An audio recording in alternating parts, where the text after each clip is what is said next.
السلام عليكم ورحمة الله تعالى وبركاته. الله أكبر الله أكبر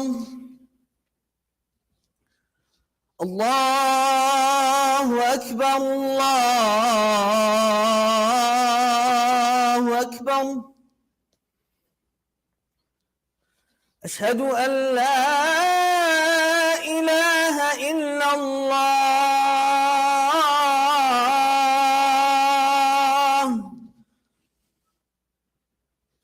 أشهد أن لا إله إلا الله.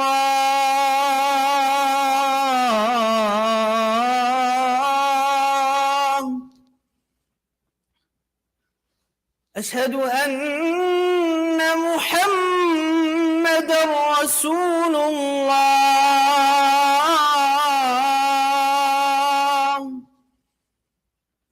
أشهد أن محمدًا رسول الله.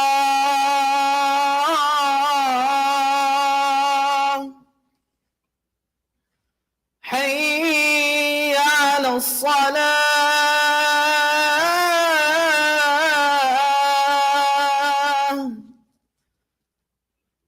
حي على الصلاة.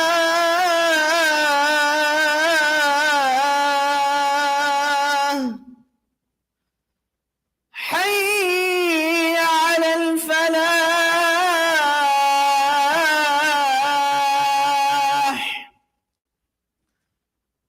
حي على الفلاح.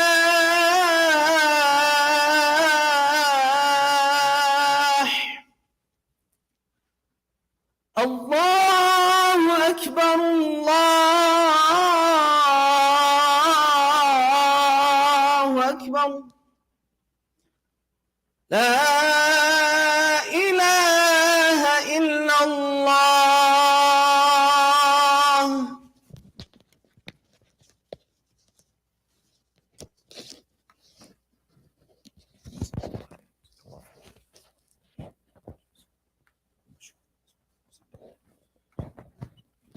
إن الحمد لله نحمده تعالى ونستعينه ونعوذ بالله من شرور أنفسنا وسيئات أعمالنا. من يهده الله فلا مضل له ومن يضلل فلن تجد له وليا مرشدا. وأشهد أن لا إله إلا الله وحده لا شريك له، هو الأول فلا شيء قبله، وهو الآخر فلا شيء بعده، وهو الظاهر فلا شيء فوقه، وهو الباطن فلا شيء دونه. I bear witness and testify there is no deity worthy of worship except Allah subhanahu wa ta'ala. He is the first, there is nothing before him. And He is the last, there will be nothing after him. And He is the outward, there will be nothing above him. And He is the inward, there will be nothing beneath him. وأشهد أن سيدنا محمدا عبد الله ورسوله صفيه وخليله حبيبه من خلقه أدى الأمانة وبلغ الرسالة ونصح للأمة وتركها على المحجة البيضاء ليلها كنهارها لا يزيغ عنها إلا هالك. I bear witness and testify our beloved Prophet Muhammad sallallahu alayhi wa sallam is Allah's servant and His final messenger, and he has indeed showed the way. Whoever stays his course and follows his suit will be happy first in this life and in the hereafter. Whoever chooses any other means of guidance and any other courses of action than his will be doomed first in this life and then in the hereafter. إن أصدق الحديث كتاب الله وخير الهدي هدي المصطفى صلى الله عليه وسلم وشر الأمور محدثاتها وكل محدثة بدعة وكل بدعة في الدين ضلالة وكل ضلالة في النار. The most accurate articulation is the book of Allah, His word, the Quran. There is no innovation in this deen. This deen has been completed by Allah subhanahu wa ta'ala. It's good from He created the creation, it's good for now, and it will be good for the future. There is nobody can sugar cream and coat this deen any more than what Allah subhanahu wa ta'ala has done for it. Any innovation in the deen is a misguidance, and that misguidance is in the hellfire. We seek refuge in Allah subhanahu wa ta'ala for us and you from the hellfire. أوصيكم ونفسي المقصرة أولا بتقوى الله تعالى بعد أعوذ بالله من الشيطان الرجيم. بسم الله الرحمن الرحيم. يا يا أيها الناس اتقوا ربكم الذي خلقكم من نفس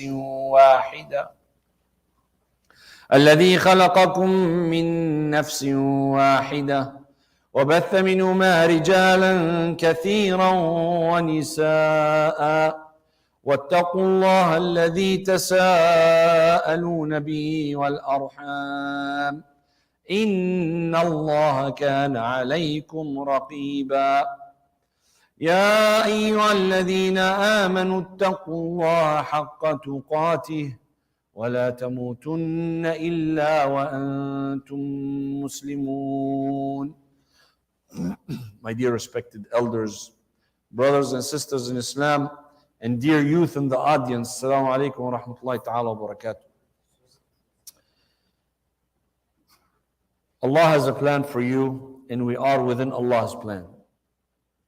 Yeah, we might plan something for the job, plan what you want to do in the future, plan to purchase this and that, or plan for yourself.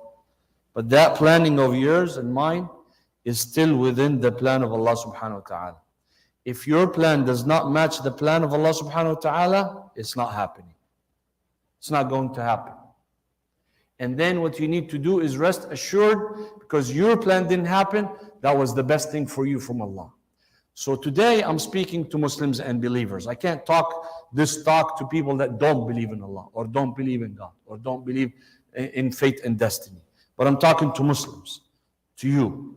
You and I, as Muslims and as believers, we need to be certain that what comes our way in life from Allah subhanahu wa ta'ala is in our best interest, whether we see it or don't see it. If you don't have that belief, your belief is short in fate and destiny, which is part of our beliefs as Muslims and part of your articles of faith as a believer. And we'll show you inshallah in the Quran, Allah subhanahu wa ta'ala, real quick from these stories, Allah will deal with sustenance, Allah will deal with someone that is an orphan, and Allah subhanahu wa ta'ala is going to let us see and deal with parents and children. And this surah you should read every week. That's why the Prophet ﷺ says recommended you read it every week. Not because you want just to read it every week and you're going to get just 10 hasanat for each letter that you read, but because it helps you in your daily lives. It has lessons and stories where it puts your yaqeen in Allah subhanahu wa ta'ala at its top. Musa alayhi salatu wasalam, real quick, is the most knowledgeable of his time.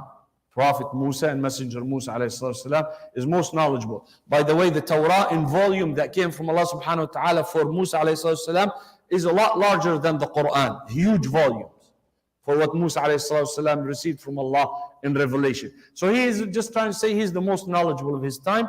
And even then Allah subhanahu wa ta'ala told him there's somebody that's more knowledgeable. But how? I speak to you, Allah. وَكَلَّمَ اللَّهُ مُوسَى تَكْلِيمًا. Allah spoke to Musa. So Musa thinking that he's at the top of knowledge. Just like somebody that reaches the top and work with NASA and their highest atomic or whatever scientists they have, they feel or he feels or NASA feels that's the top. But there's always somebody more knowledgeable than you. You and I, there's always somebody more knowledgeable than you and can teach us, whether in our field, in our business, in daily life lessons, everything, there's always somebody more knowledgeable. Allah subhanahu wa ta'ala let Musa alayhi salam know that there is somebody more knowledgeable. And the hadith say, Allah did not mention this person's name. It's not necessary. It's not necessary for people to know who you are, what you are, and you are the most knowledgeable or not. Allah subhanahu wa ta'ala, this person to Musa, his name is hidden from us in the Quran. And all Allah subhanahu wa ta'ala called him in the Quran, Abd. He called him a slave of ours, a servant of ours. Abdan min ibadina.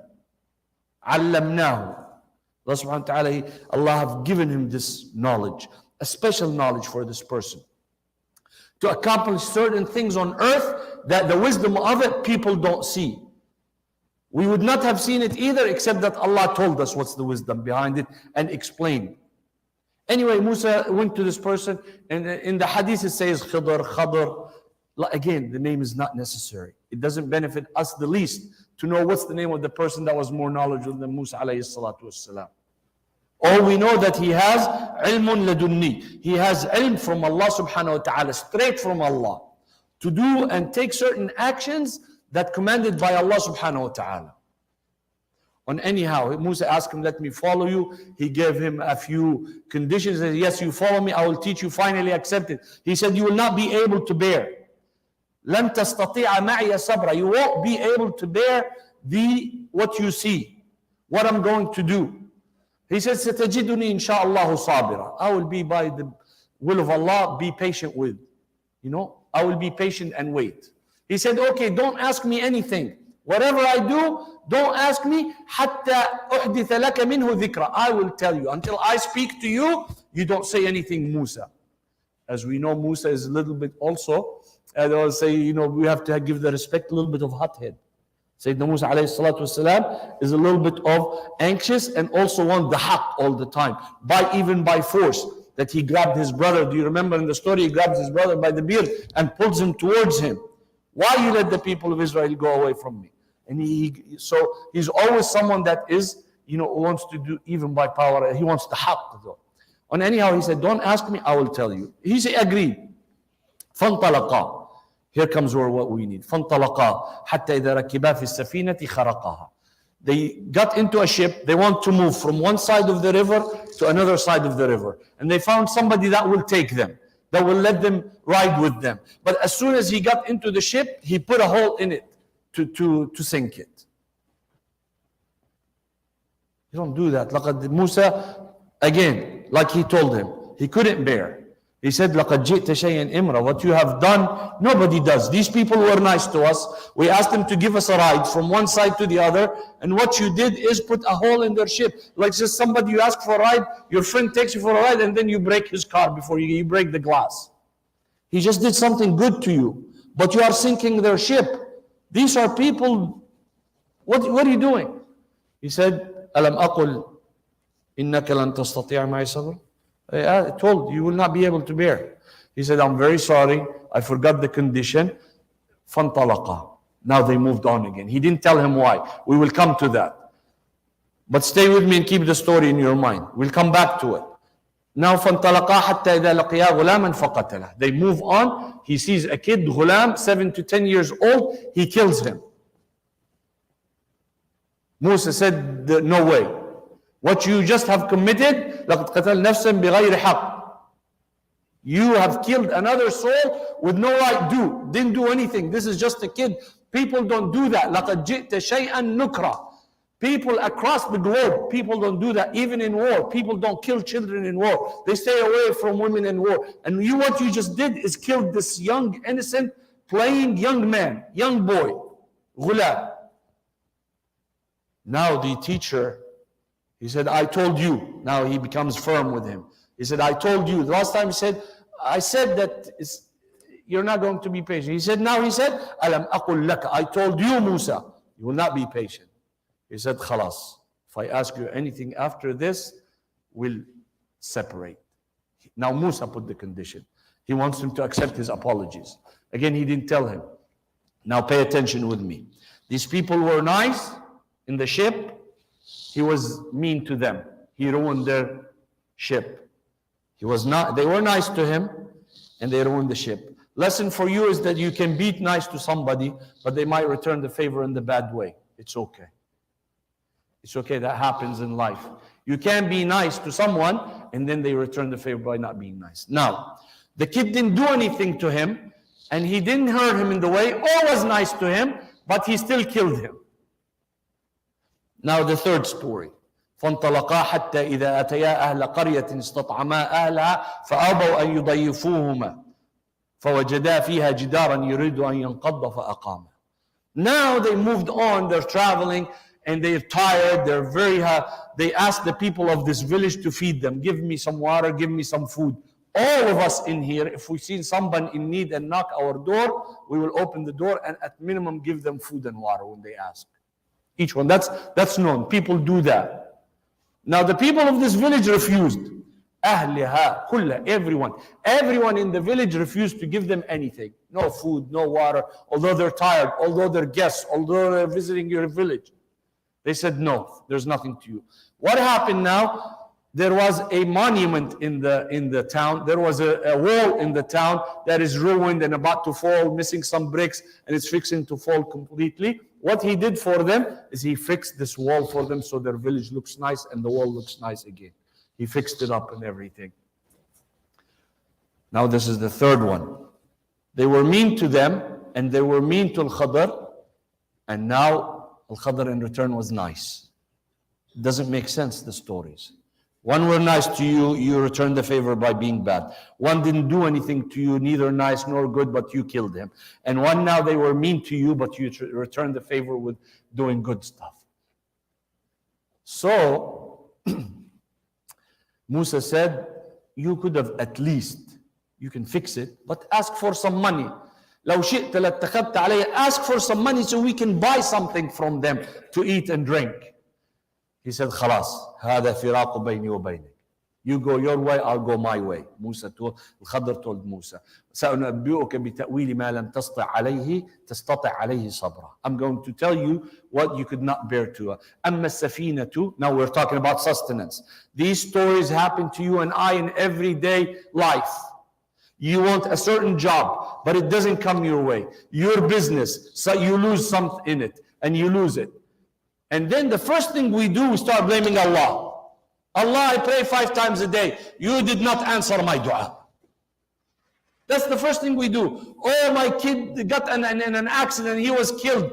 Oh Allah, but I'm a good Muslim, a good believer. Why does that happen to me? That's the first thing we start doing, is blaming Allah subhanahu wa ta'ala for the mistakes and the mishaps that happen to us. And this is not the attitude or the action of a good Muslim. It's absolutely not. Because anything that happens to you, you rest assured inside yourself, it was for your best interest. And now you might not be able to see it, but it'll be for your best interest in the future and for your best interest on the Day of Judgment. Safina was now sustenance. This was their sustenance. Masakin يعملون في البحر. These people are the owners of the ship. They are masakin. Miskin, a definition of a miskin, real quick, is someone that only has one meal. They own one meal a day. Tomorrow they don't know if they're eating or not. That's a miskin that owns a meal. Might not have a house, might not have anything, shelter, but they have. For these are masakin working on the ship. And then you put a hole. وَكَانَ وَرَاءَهُمْ مَلِكٌ يَأْخُذُ كُلَّ سَفِينَةٍ غَصْبًا. There was a tyrant. If this ship was good to do, if it was well, he was going to take the ship forcefully from them. He was a tyrant. He was a king that adds all the ships to his arsenal, to his navy, to his sustenance. But when he came and seen there is a hole in it, he left it alone. And the masakin got to keep their sustenance. That wisdom is the wisdom of Allah subhanahu wa ta'ala, and His knowledge, ladunni, that we don't understand. When something like that happened to us in the meantime, we start blaming Allah. But rest assured, what happens to you is good for you. The kid that he had killed, فَخَشِينَا now here's the underline you put, وَكَانَ أَبَوَاهُ مُؤْمِنَيْنِ. They were believers. That's why I'm telling you, I'm talking to believers and Muslims. I'm not talking to people that don't believe in Allah subhanahu wa ta'ala. Because you have to believe for these things to happen to you correctly. He killed a boy. Now why he killed a boy? How is the feeling of the parents when they lose a kid? This is just a young kid. Even if you gave them the choice. I come to a choice to a family. I say today we are going to take this kid away and kill him because Allah is going to give you better children in the future. Who would accept? None. They would be willing to take the chance on this kid than to lose him now. But Allah subhanahu wa ta'ala, فَخَشِينَا أَنْ يُرْهِقَهُمَا طُغْيَانًا وَكُفْرًا. This kid, when he grew up, he was going to be the worst and going to put this family in misery, beating them up, being nasty to them, calling them names, kicking them out in the street, whatever it is. He was going to be a tyrant to the parents. So Allah subhanahu wa ta'ala, فَأَرَدْنَا أَنْ يُبْدِلَهُمَا رَبُّهُمَا خَيْرًا مِنْهُ زَكَاةً وَأَقْرَبَ رُحْمًا. Their new offspring coming in the future is going to be someone that's going to take care of their parents, going to be very merciful with the parents, going to be kind to the parents. At the time, their grief was for losing a kid. Imagine if he stayed alive and then he was able to hit them and ruin them and kick them out while they got older, was unkind to them. How's their feeling then after all these years of trying to raise this kid? It would have been much more horrible than at the time that they lost that kid. Finally, the wall. And here again, you put 100 lines. You want to be good to Allah? You want what happens to you, even if you don't understand it, in your best interest, then you need to be a believer, mu'minain. Then you need to be salihain. Because now here, صالح. وأما الجدار فكان لغلامين يتيمين, orphans, 2 orphan boys. This monument that he fixed was for 2 orphan boys. They don't have the money, they don't have the means to be able to do it. They're young, yatimain, orphans. But what happens? وَكَانَ أَبُوهُمَا, their father that was still alive with them, صالحا, righteous man, doing the good deeds, doing the good things, was spending money on others, was taking care of his kinship, and so on. Salih, he was doing good righteous deeds. فَأَرَادَ رَبُّكَ أَن يَبْلُغَا أَشُدَّهُمَا وَيَسْتَخْرِجَا كَنْزَهُمَا. There was a treasure for them under that wall. If that wall had fell, everybody would have oppressed the who? The orphans, because they're weak. They can't defend their treasure that's under the wall that their dad had left for them. But Allah subhanahu wa ta'ala knows. That's why we say you rest assured, whatever happens to you and what you do, you are within the plan of Allah subhanahu wa ta'ala. If you're a believer, if you're a Muslim, if you have yaqeen and certainty in your heart for Allah subhanahu wa ta'ala, and what happens to you is in your best interest, then this was the wisdom of Allah subhanahu wa ta'ala. It's going to happen, it's going to happen. The plan of Allah is happening, no matter what. Even if your plan don't match, but your plan is within the plan of Allah subhanahu wa ta'ala. It will not happen if does not match the plan of Allah subhanahu wa ta'ala. And if you're a believer and if you're a Muslim and you are righteous and you are a believer, then rest assured that is in your best interest. If you didn't get this job but you got another one at a later time, it was in your best interest because that job was going to be hurtful for you. If this business happened but it did not happen because you wanted it to happen, then that was not halal means for you. Rest assured the next step in your business is better for you. And that's how you think about it as a Muslim and your attitude as a Muslim. أقول ما أسمعون وأستغفر الله لي ولكم فاستغفروا. الحمد لله وكفى وصلاة وسلاما على عباده الذين اصطفى. اللهم صل وسلم وبارك على سيدنا محمد وعلى آله وصحبه ومن تبعهم بإحسان إلى يوم الدين. اللهم اجعلنا منهم آمين يا رب العالمين. This is the end of the khutbah. Today I'm visiting you from Wichita, Kansas. We are a small town, small city that does have a masjid in it, but it is in expansion. MashaAllah, alhamdulillah, here at least in Dallas, you should be happy for the amount of Muslims there is. People like you that believe in Allah subhanahu wa ta'ala. In cities like that we are up north from you, we have less number of Muslims. So we try to seek help from other places and other people like you. We have an expansion project. Stay with me, please, to build a masjid for Allah subhanahu wa ta'ala, to continue the generations of Muslims in every aspect of the world that they are in. And we are in a cold area, and be thankful today. I know you feel it's cold over here, but yesterday when I traveled from there, it was -1. Today you have it here, 22. I feel like there is a heat wave now already. Everybody's jackets and everything. But may Allah subhanahu wa ta'ala give us the warmth of Iman and the warmth of Islam in our hearts and in our bodies, and be happy that we are Muslims. Be happy you're a Muslim. Just enjoy your time on this earth, worshipping Allah subhanahu wa ta'ala. Because in Jannah, may Allah put us all in Jannah. There is no worship. There's no worshiping. It's only khalas, you done your worshipping now. You have fulfilled your covenant with Allah subhanahu wa ta'ala. In Jannah, it's only na'im and only joyful times for you and I, bi'idhnillah ta'ala. Inna Allah wa malaikatahu yusalluna ala an-nabi, ya ayyuha alladhina amanu sallu alayhi wa sallimu taslima. اللهم صل وسلم وبارك على سيدنا محمد وعلى آله وصحبه ومن تبعهم بإحسان إلى يوم الدين. اللهم اجعلنا منهم آمين يا رب العالمين. اللهم اغفر للمسلمين والمسلمات والمؤمنين والمؤمنات الأحياء منهم والأموات إنك سميع عليم قريب مجيب الدعوات. اللهم إنا نسألك الفردوس الأعلى من الجنة وما يقرب إليها من قول أو عمل، ونعوذ بك يا ربنا من غضبك وسخطك والنار وما يقرب إليهما من قول أو عمل. اللهم تب علينا وارحمنا وأنت خير الراحمين. اللهم من أرادنا والمسلمين بخير فوفقه لكل خير، ومن أرادنا والمسلمين بشر فاجعل الدائرة عليهم وأخرجنا من بينهم سالمين يا رب العالمين. عباد الله، إن الله يأمر بالعدل والإحسان وإيتاء ذي القربى وينهى عن الفحشاء والمنكر والبغي يعظكم لعلكم تذكرون. وأقم الصلاة.